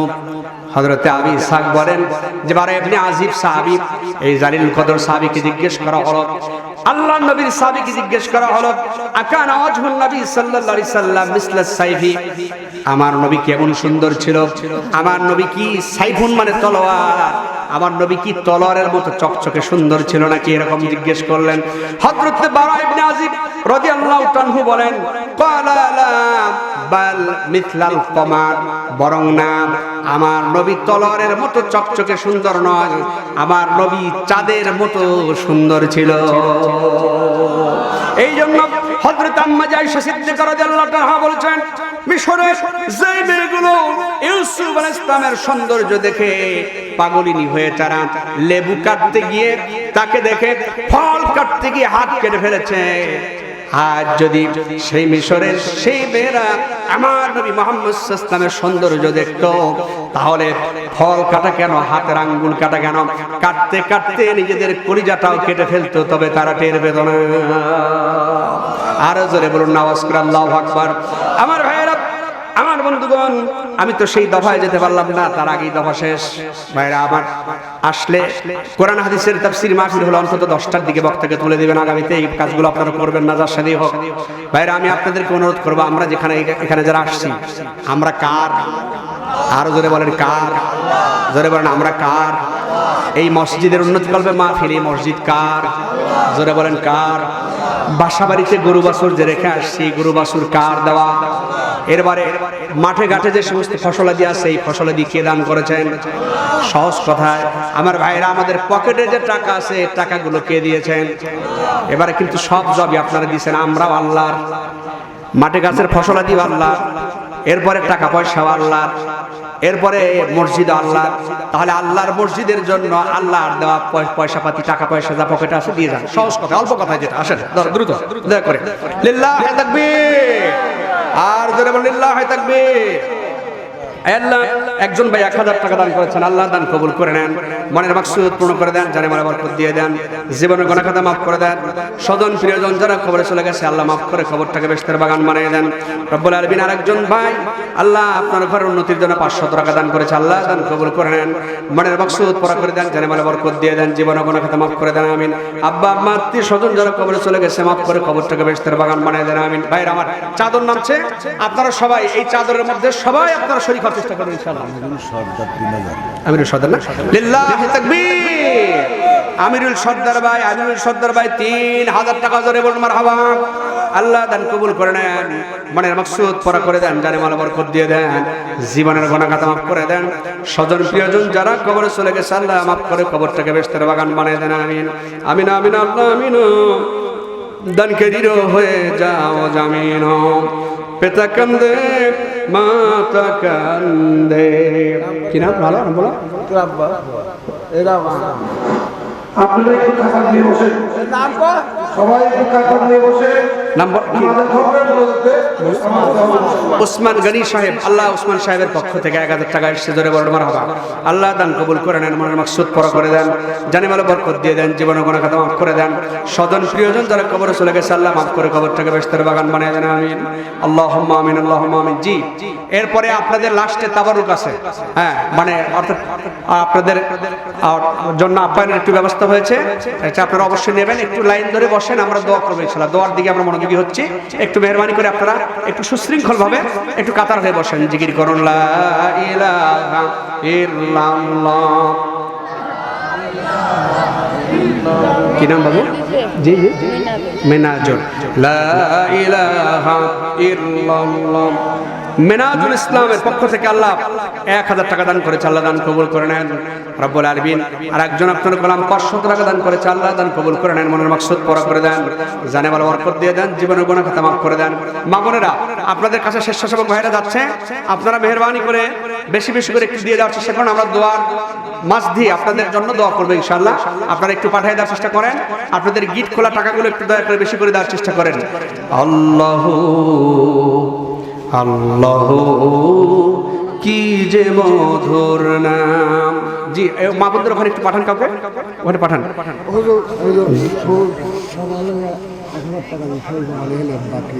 কি নাম? কি নাম? সবুজ মামা, সবুজ সাহেব, তিনি 1000 টাকা বাকিতে লেখা দিয়েছেন। মারহাবা, আল্লাহ তার দানকে কবুল করে নিন। আল্লাহ তাআলা যারা দান করেছে ইতিপূর্বে আমাদের মাওলানা নজরুল ইসলাম সাহেবের হাতে, এবং এখনো যারা দান করেছে, এবং আপনাদের মানে চাদরে যারা দান করলো, রুমালে যারা দান করলো, মা বোনের সহ সবার দানকে আল্লাহ রাব্বুল আলামিন কবুল করুন। সবার মনের জায়েজ তরিকার আশা বাসনাকে পুরা করে দিন, জোরে বলুন আমিন। রব্বুল আলামিন আল্লাহ তাআলা মেহেরবানি করে আল্লাহ সবার আত্মীয় স্বজন যারা কবরে চলে গেছে মাফ করে কবরটাকে বেহেশতের বাগান বানিয়ে দিলেন। মা বোনেরা সেখান থেকে না, আলহামদুলিল্লাহ, লিল্লাহি তাকবীর, লিল্লাহি তাকবীর। অনেকগুলো টাকা ভাইরা মঞ্চের ভিতর থেকে দান করেছেন, রুমালের ভিতরে। আল্লাহ তাআলা আপনাদের দানকে কবুল করুন, আপনাদের হালাল মালে হালাল পুঁজিতে আল্লাহ ব্যবসায় বরকত বাড়ায় দিন। আল্লাহুম্মা আমিন, আল্লাহুম্মা আমিন। মা বোনদের ওখানে একটু যান, জি দ্রুত, খুব দ্রুত, খুব দ্রুত। জি আল্লাহু আল্লাহু কি যে মধুর নাম, ধরার তামাম মনি মুক্তা, পান্না হীরা সোনা দানা, হয় না যাহার দাম। আল্লাহু আল্লাহু কি যে মধুর নাম, লা ইলাহা ইল্লাল্লাহ।